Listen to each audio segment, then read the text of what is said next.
నమస్కారం sir. Sir ఇది all of సడన్‌గా జరిగిపోయింది సార్.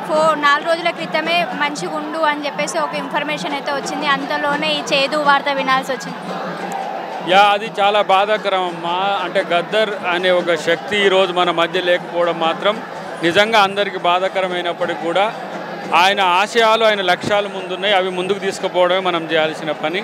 అన్నిటికంటే ముఖ్యంగా ఒక కమ్యూనిస్టుగా, ఒక ఉద్యమకారుడిగా, ఒక రాజనీతిజ్ఞుడిగా తను సెట్ చేసిన మొడాలిటీస్ అన్నింటినీ కూడా మాలాంటి నాయకులంతా కూడా ముందుకు తీసుకుపోవాల్సిన అవసరం ఉన్నది. నమస్కారం సార్.